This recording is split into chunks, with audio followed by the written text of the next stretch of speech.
નમસ્તે વિદ્યાર્થી મિત્રો, આજે આપણે ધોરણ 5 વિષય ગુજરાતી આગળના વિડીયોમાં આપણે યુનિટ 3 પૂરું કર્યું છે.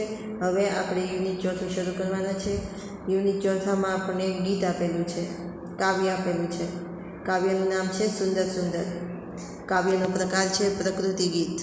હવે કાવ્યના કવિનું નામ છે ધર્મેન્દ્ર માસ્તર અને એનું ઉપનામ છે મધુરમ. તો આ કાવ્યમાં શું આવે છે એ આપણે જોઈ લઈએ. તો આ કાવ્યમાં પ્રભુએ બનાવેલી જે સૂરજ, ચંદ્ર, તારા, વન, ઉપવન, પાણી અને એમાં રહેતા પશુ, પંખી, માનવી એટલા બધા સુંદર છે. તો કવિને પ્રશ્ન થાય છે કે આ બધા સુંદર છે, પ્રભુએ બનાવેલ જે બધી વસ્તુ છે એ સુંદર છે, તો પ્રભુ છે એ કેટલા સુંદર હશે એવો પ્રશ્ન થાય છે. તો આપણે આ કાવ્યની સમજૂતી મેળવીએ. કવિને પ્રભુએ બનાવેલી દરેક વસ્તુ ખૂબ સુંદર લાગે છે. તે જોઈને તેમનું મન નાચી ઉઠે છે. તો આ કાવ્યમાં શું આવે છે એ આપણે જોઈએ. સૂરજ સુંદર છે, ચાંદો સુંદર છે, નદી સુંદર છે અને સરોવર પણ સુંદર છે. મને મનમાં એવું થાય છે કે પ્રભુએ બનાવેલી દરેક વસ્તુ સુંદર હોય તો પ્રભુ પોતે કેવા સુંદર હશે. એનો પ્રશ્ન થાય છે કે પ્રભુએ જેટલી બધી વસ્તુ બનાવેલી છે એ બધી સુંદર છે, તો જે પોતે બનાવેલું છે પ્રભુ પોતે કેટલા સુંદર હશે, કેવા હશે, એવો એને પ્રશ્ન થાય છે કવિને. હવે પછી બીજી લીટીમાં આપણને આપેલું છે ઉષા એટલે કે પરોઢ સુંદર છે, નિશા એટલે રાત્રિ પણ સુંદર છે, વન સુંદર છે, ઉપવન એટલે કે બગીચા પણ સુંદર છે, પર્વત પણ સુંદર છે. મને મનમાં એવું થાય છે કે પ્રભુએ બનાવેલી દરેક વસ્તુ સુંદર હોય તો પ્રભુ પોતે કેવા સુંદર હશે. પછીની પંક્તિમાં આપણને કીધું છે માછલી સુંદર છે, પંખી સુંદર છે, ધરતી સુંદર છે, પવન શાંત છે. મને મનમાં એવું થાય છે કે પ્રભુએ બનાવેલી દરેક વસ્તુ સુંદર હોય તો પ્રભુ પોતે કેવા સુંદર હશે. દરેક વસ્તુમાં કવિને છે ને પ્રશ્ન ઉદ્ભવે છે કે પ્રભુએ દરેક વસ્તુ બનાવેલી છે તો પોતે જ કેવા સુંદર હશે, એવો એને પ્રશ્ન થાય છે. હવે કહે છે કાવ્ય સુંદર છે, પ્રભુએ આપણને આપેલું જીવન સુંદર છે, આકાશમાં તારા સુંદર છે, વિશાળ આકાશ પણ સુંદર છે. મને મનમાં એવું થાય છે કે પ્રભુએ બનાવેલી દરેક વસ્તુ સુંદર હોય તો પ્રભુ પોતે કેવા સુંદર હશે. પછીની પંક્તિમાં કહે છે કે ભાષા સુંદર છે, આપણી આશા સુંદર છે, માનવ સુંદર છે અને માનવનું હૃદય પણ સુંદર છે. મને મનમાં એવું થાય છે કે પ્રભુએ બનાવેલી દરેક વસ્તુ સુંદર હોય તો પ્રભુ પોતે કેવા સુંદર હશે. તો આ હતી કાવ્યની સમજૂતી. હવે આપણે આ બુકમાં પૂરવાની શરૂઆત કરીએ.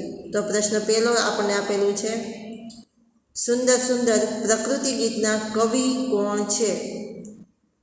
તો આપણને ઓપ્શન આપેલા છે એ ધર્મેન્દ્ર માસ્તર, એટલે એનું ઉપનામ આપણને આપેલું છે મધુરમ, બી સુંદરમ, સી સુરેશ દલાલ, ડી બાલમુકુંદ દવે. તો આપણને જવાબમાં આવશે એ ધર્મેન્દ્ર માસ્તર. તો જવાબમાં લખો એ. હવે આપણે જોઈએ ખાલી જગ્યા સુંદર, ચાંદો સુંદર, સુંદર ખાલી જગ્યા અને સરોવર. તો આપણને આપેલા છે 4 જવાબ આપેલા છે, એમાંથી આપણે 2 સાચા લખવાના છે. કૌંસમાં આપણને આપેલું છે ઉષા, સૂરજ, સરિતા અને વન. તો આ પંક્તિ આપણે પૂર્ણ કરવાની છે. તો શું આવશે એમાં? સૂરજ સુંદર, ચાંદો સુંદર, સરિતા અને સરોવર. સરિતા એટલે કે નદી.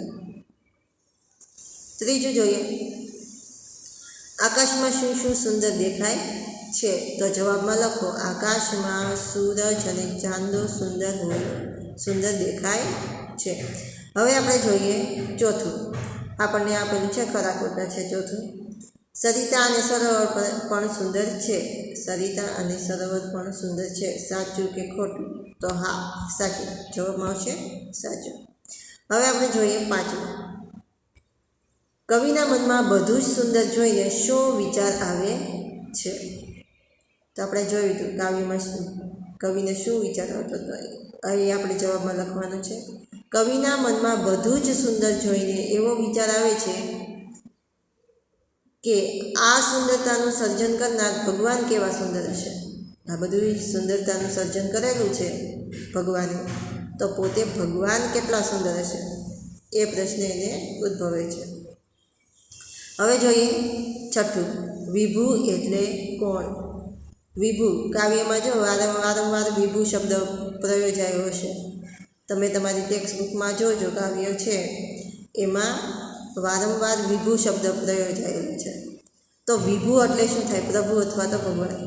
તો આપણને ઓપ્શન આપેલા છે: એ વૃક્ષો, બી મહેલ, સી ભગવાન, ડી વૈભવ. તો જવાબમાં શું આવશે? સી ભગવાન. હવે આપણે જોઈએ સાતમું, સૂરજ અને ચાંદો કેવા છે? તો જવાબમાં લખો સૂરજ અને ચાંદો સુંદર છે.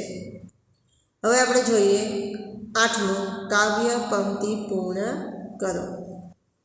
તો આપણે કાવ્ય પંક્તિ પૂર્ણ કરવાની છે. ક્યાં સુધી છે? તો ઉષા સુંદર, પછી ગિરિવર, જ્યાં સુધી ગિરિવર આવશે એ શબ્દ ત્યાં સુધી આપણે પૂર્ણ કરવાની છે. તો જવાબમાં લખો ઉષા સુંદર, નિશા સુંદર, સુંદર વન, ઉપવન, ગિરિવર. ક્યાં સુધી આવશે? ગિરિવર સુધી. તો ખાલી 2 પંક્તિ છે. હવે આપણે જોઈએ બીજું, માછલી સુંદર, પછી ક્યાં સુધી કરવાનું છે? શાંત સમીર. સમીર એટલે કે પવન. તો આપણે જોઈએ માછલી સુંદર, પંખી સુંદર, સુંદર ધરતી, શાંત સમીર. ત્યાં સુધી આપણે પૂર્ણ કરવાની છે. હવે જોઈએ નવમું, પરોઢ અને રાત સુંદર છે. કાવ્યની કઈ પંક્તિમાં આ ભાવ વ્યક્ત થાય છે? તો આપણે જોઈએ જવાબમાં ઉષા સુંદર, નિશા સુંદર પંક્તિમાં પરોઢ અને રાત સુંદર છે એવો ભાવ વ્યક્ત થયો છે. પરોઢ એટલે સવાર, નિશા એટલે કે રાત અથવા તો રાત્રિ. જો ઉષા આપણને આપેલું છે, ઉષા શબ્દ છે એ સવાર થાય, પણ કયો સવાર થાય? વહેલી સવારનો. જે વહેલી સવારના જે સૂર્યનું કિરણ પહેલું કિરણ ધરતી ઉપર પડે ત્યારે એને શું કહેવાય? ઉષા. હવે આપણે જોઈએ 10મું, માછલી અને પંખી સુંદર નથી. સાચું છે કે ખોટું? તો એ ખોટું આવશે. તો આજે આપણે યુનિટ ચોથામાં આપણે કાવ્યની સમજૂતી મેળવી છે અને આપણે 1 થી 10 પ્રશ્નના સવાલના જવાબ તમે તમારી એક બુકમાં લખ્યા છે. હવે પછી આપણે જે વિડીયો કરશું એના પછી આપણે જોઈશું 11મો પ્રશ્ન અને આપણે કન્ટિન્યુ શરૂ કરીશું. Thank you.